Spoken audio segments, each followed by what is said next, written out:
ल आज चाहिँ मैले चाहिँ एउटा क्वेशन ल्याएको छु जसमा चाहिँ हामीले चाहिँ यो लिनियर इक्वेसन विथ टु भेरिएबलसँग रिलेटेड छ है। आज चाहिँ मैले यो क्वेशनलाई चाहिँ एलिमिनेसन मेथड र सब्स्टिट्युसन मेथड दुवैबाट हामीले कसरी चाहिँ सल्भ गर्ने त्यो कुरा चाहिँ मैले यो भिडियोमा ल्याएको छु। एकदम सजिलो छ, खासै केही गाह्रो छैन।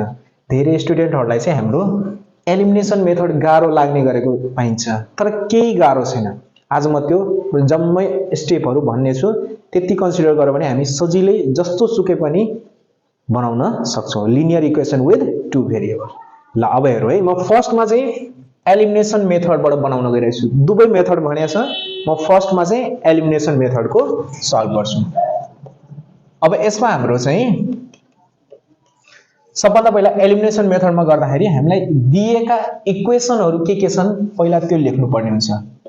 गिभेन भनेर हाम्रो छ 8x + 5y = 2। यसलाई हामी सपोज गरौँ यो फर्स्ट इक्वेसन भनेर, यसलाई हामीले चाहिँ फर्स्ट इक्वेसन को रूपमा मानौं।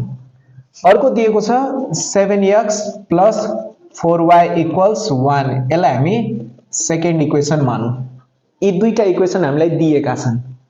अब हामीले चाहिँ टु फाइन्ड आउट, हामीले फाइन्ड गर्नुपर्ने के छ भन्दाखेरि the value of x and y। हामीले यो दुईटै भेरिएबल x र y दुवैको चाहिँ भ्यालु फाइन्ड आउट गर्नुपर्ने छ। अब यसको लागि चाहिँ हामीले अब मेथड कुन छ त्यो पनि हामीले बुझिराखौं। हामीले फाइन्ड गर्नुपर्ने छ the value of x and y। अब कुन मेथड भनेछ त्यसलाई पनि हामी यसैमा उल्लेख गर्छौं, हामीलाई सजिलो हुनेछ। अब हेरौं, to find out the value of x and y by elimination method. हामीलाई दिएको छ भनेपछि हामी एलिमिनेसन मेथड भयो। यति लेखिसकेपछि अब चाहिँ हामीले पहिला सपोज गर्नुपर्छ, एज्युम गर्ने कुन चाहिँ भेरिएबललाई हामीले एलिमिनेट गर्ने त पहिला त्यो चाहिँ हामीले डिसाइड गर्नुपर्ने हुन्छ। हामीले x लाई एलिमिनेट गर्ने हो कि y लाई? एलिमिनेट भनेको चाहिँ त्यसलाई इरेज गर्नु, त्यसलाई हटाउनु, त्यसलाई चाहिँ त्यहाँबाट हटाएर एउटा भेरिएबल चाहिँ हटाएर अर्को भेरिएबल जुन बाँकी रहन्छ त्यसको भ्यालु फर्स्टमा फाइन्ड गर्ने, त्यसपछि चाहिँ त्यो भ्यालुलाई त्यसमा सब्स्टिट्युट गरेर चाहिँ अर्को भेरिएबलको भ्यालु फाइन्ड आउट गर्नुपर्ने हुन्छ। यो प्रोसेस हाम्रो भनेको एलिमिनेसन मेथड। अब हामीले चाहिँ पहिला सपोज गर्ने कुनलाई एलिमिनेट गर्ने त? x गरे नि हुन्छ, y गरे नि हुन्छ। अब जस्तै म अहिले चाहिँ x को भेरिएबललाई चाहिँ एलिमिनेट गर्न गइरहेको छु। x एलिमिनेट गर्ने हो भने to find out the value of x and y by elimination method एलिमिनेटिङ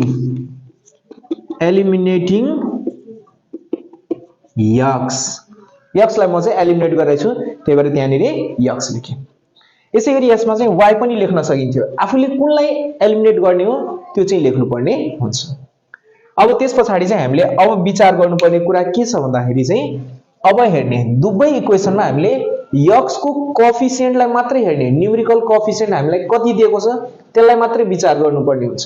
अब हेरौँ त फर्स्ट इक्वेसनमा हाम्रो इक्वेसन 1 मा यो x को x भेरिएबलको कोएफिसिएन्ट 8 छ र सेकेन्ड वालामा x को कति छ 7 छ। दुवै के छन् त फरक छन्, डिफरेन्ट छन् भने यस्तो अवस्थामा हामीले के गर्ने त एक अर्काको अपोजिट भनेको एक अर्काको कोएफिसिएन्टले चाहिँ मल्टिप्लाई गर्ने भन्नाले फर्स्ट इक्वेसनमा सेकेन्डको न्यूमेरिकल कोएफिसिएन्टले र सेकेन्डकोमा चाहिँ फर्स्टको न्यूमेरिकल कोएफिसिएन्टले चाहिँ मल्टिप्लाई गर्नुपर्ने हुन्छ। अब यसमा हामी यो जुन छ 8x + 5y = 2 यो त हाम्रो फर्स्ट इक्वेसन थियो। अब यो फर्स्ट इक्वेसनमा चाहिँ हामी के गर्ने त x भएको सेकेन्डको x को 7 ले मल्टिप्लाई गर्ने। यसलाई हामी मल्टिप्लाइङ बाइ 7 वी गेट। अब यो इक्वेसनलाई चाहिँ हामीले 7 ले मल्टिप्लाई गर्नु छ। कसरी भयो थाहा भयो? यसमा हामीले चाहिँ फर्स्ट वालामा चाहिँ सेकेन्डकोले, सेकेन्ड वालामा चाहिँ फर्स्टकोले मल्टिप्लाई गर्नुपर्ने हुन्छ।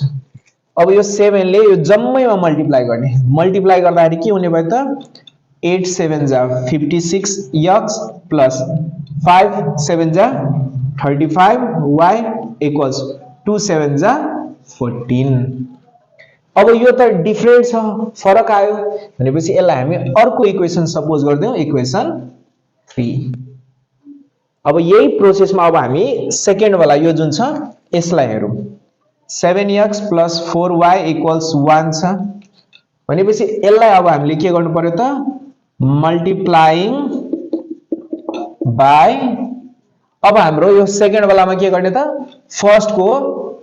फर्स्टमा रहेको x को न्युमेरिकल कोएफिसिएन्टले मल्टिप्लाई गर्ने।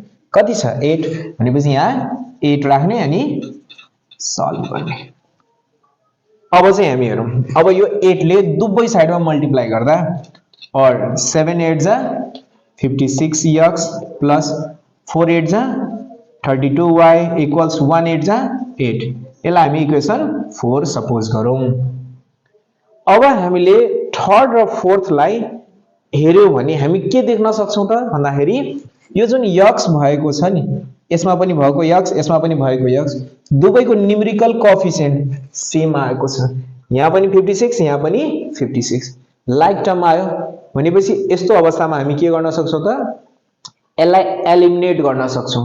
त एलिमिनेट गर्दा कि त एडिसन गर्नुपर्ने हुन्छ कि त सबट्र्याक्सन। अब कस्तो अवस्थामा एडिसन गर्ने, कस्तोमा चाहिँ सबट्र्याक्सन गर्ने त्यो चाहिँ बुझौं। यदि दुवैको साइन सेम छ भने त्यो अवस्थामा हामी सबट्र्याक्ट गर्छौं। अहिले हेरौं, यसको साइन प्लस छ, यसको पनि प्लस छ, सेम साइन छ भनेपछि सबट्र्याक्ट गर्छौं। यदि एउटामा प्लस एउटामा माइनस छ भने चाहिँ एड गर्नुपर्ने हुन्थ्यो। अब अहिलेको अवस्थामा त हाम्रो दुवैमा के छ त, सेम साइन भनेको प्लस छ भने यसलाई इरेज गर्न हामी के गर्छौं त, सबट्र्याक्ट गर्छौं। अब सबट्र्याक्ट गर्दाखेरि कुनबाट कुन गर्ने भन्दाखेरि ठूलोबाट सानो गर्दियौ। अब यहाँ नि लेखौं, subtracting equation 4 from 3 we get। अब यो 4 लाई चाहिँ हामी यो 3 बाट सबट्र्याक्ट गरौं भनेपछि 56x + 35y = 14। यसमा रहेको छ 56x + 32y = 8। अब सबट्र्याक्ट गर्दाखेरि प्लस छ भने माइनस, प्लस छ भने माइनस, प्लस छ भने माइनस, यो भ्यालु त क्यान्सल भयो। अब 35y बाट 32y घटाउँदा 3y, 14 बाट 8 घटाउँदा 6, और y = 6/3, therefore y = 2। अब y को त भ्यालु आयो। अब यो भ्यालु चाहिँ हामीले चाहिँ यस मध्येको कुनै इक्वेसनमा पनि सब्स्टिट्युट गर्न सक्छौं। अब जस्तै म यहाँ ठाउँ पुगेर यहाँ लेखिदिरहेछु छु। अब यहाँ निरी now putting the value of y = 2 in equation. अब यसमा हामीले जुन इक्वेसनमा राखे पनि हुन्छ, हामीलाई कुनमा सजिलो हुन्छ त्यसैमा राखौं। 1 मा राखे नि हुन्छ, 2 3 4 जुनमा राखे पनि नो प्रब्लम। अब हामी चाहिँ जस्तै म यसलाई चाहिँ फर्स्टमै राखिदिन्छु, इन इक्वेसन 1 we get। अब फर्स्ट इक्वेसन भनेको त 8x + 5y = 2 छ। अब यो छ भने अब यसमा और 8x + 5 * y को कति 2, और 8x + 10 = 2, और 8x = 2 - 10, और 8x = -8, और x = -8/8 भनेपछि हाम्रो यहाँ ठाउँ पुग्दैन, म यहाँ लेखिदिरहेछु। therefore x = -1 भयो। x को भ्यालु हाम्रो कति आयो त -1। अनि लास्टमा लेखिदियौ hence x = -1 and y = 2। यो भयो हाम्रो फाइनल आन्सर। यसरी चाहिँ हामी चाहिँ के गर्छौं त, एलिमिनेसन मेथडबाट चाहिँ सल्भ गर्छौं। यो त भयो हाम्रो एलिमिनेसन मेथड। अब यही क्वेशनलाई हामी सब्स्टिट्युसन मेथडबाट बनाउनु पर्यो भने कसरी बनाउने? सब्स्टिट्युसन मेथड चाहिँ यो भन्दा सायद धेरैलाई सजिलो लाग्दो होला। तर बेस्ट भन्नाले चाहिँ मलाई चाहिँ यो एलिमिनेसन मेथड नै राम्रो लाग्छ ल म चाहिँ अब सब्स्टिट्युसन मेथडबाट सिकाउन गइरहेको छु यही क्वेशनलाई अब हेरौँ यसलाई सल्भ गर्दाखेरि ल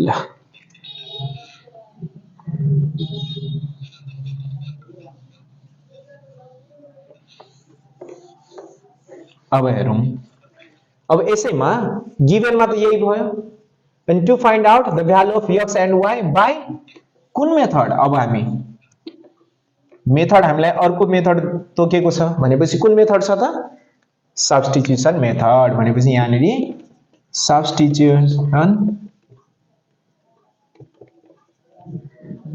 मेथड अब यो मेथडबाट चाहिँ हामीले x र y को भ्यालु निकाल्नु पर्नेछ अब यहाँनेरि जुन 1 र 2 फर्स्टमा लेखेको छु नि यसलाई यहाँ नलेख्दियौ हामी तलमा राखिदिउँला ओके भनेपछि यहाँ नजिक जुन छ 8x + 5y = 2 अब यो दुईटै मध्ये कुनै एउटा भेरिएबलको पहिला भ्यालु फाइन्ड आउट गरौँ जस्तै म or 8x = 2 - 5y यो भ्यालुलाई उता लग्यो भने माइनस or x = 2 - 5y / 8 हेर्ने यो जस्ता त्यसै यो भ्यालुलाई उता लग्यो भने त डिभाइड को फर्ममा जाने भयो यसलाई इक्वेसन 1 मान्दियौ अब यो जुन छ सेकेन्ड को 7x + 4y = 1 यसलाई हामी इक्वेसन 2 मान्दियौ अब यो x को भ्यालु चाहिँ हामी सेकेन्ड इक्वेसनमा सब्स्टिट्युट गरौँ भनेपछि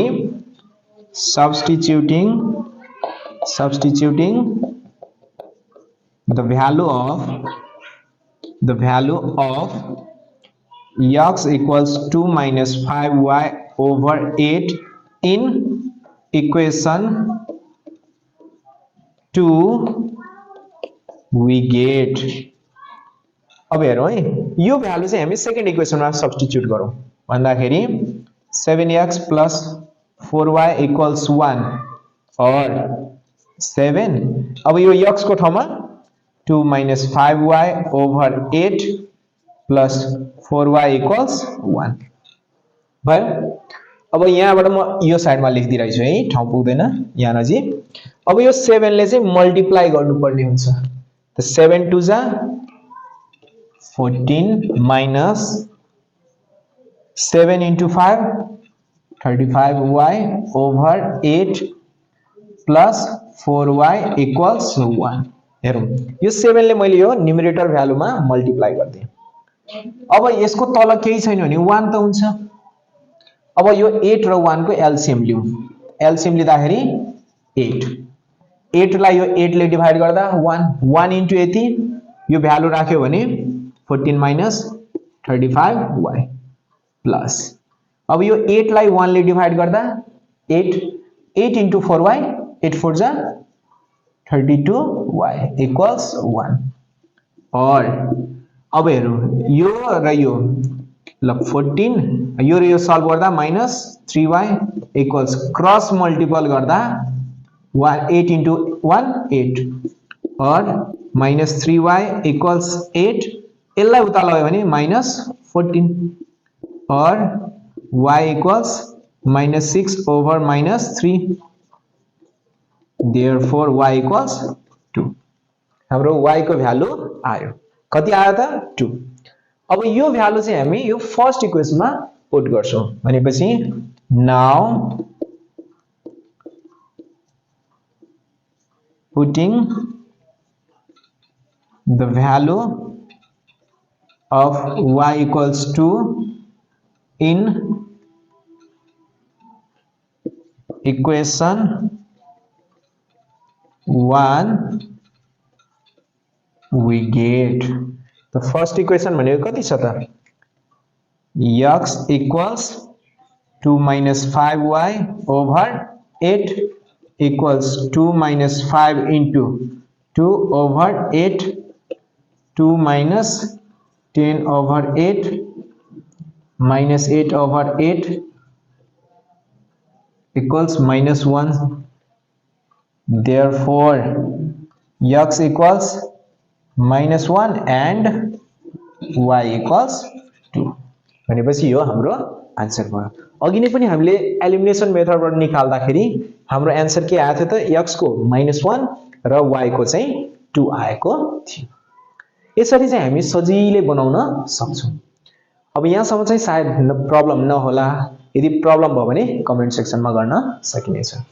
ल एउटा म प्रश्न दिन्छु, अब हेरौं यसको चाहिँ कतिजनाले चाहिँ सल्भ गर्न सक्छन् है त। ल अब यसको चाहिँ म एउटा गर्छु, कमेन्ट सेक्सनमा त्यसको आन्सर मात्रै लेख्ने।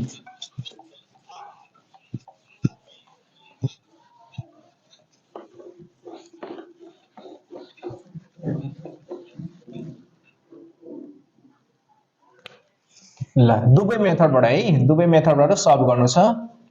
Solve it by elimination and substitution method।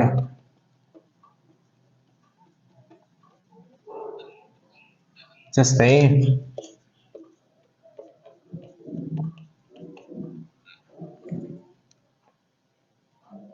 ल यसमा सल्भ गरेर राख्दियौ।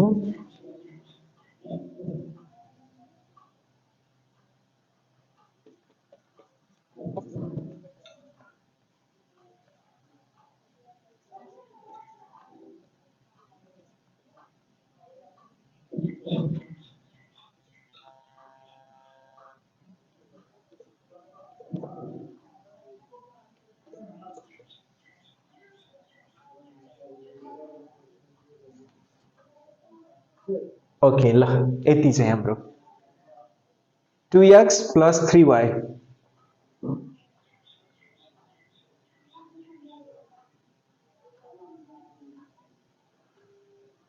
ल यो चाहिँ हामीले चाहिँ सल्भ गर्नुपर्ने हुन्छ।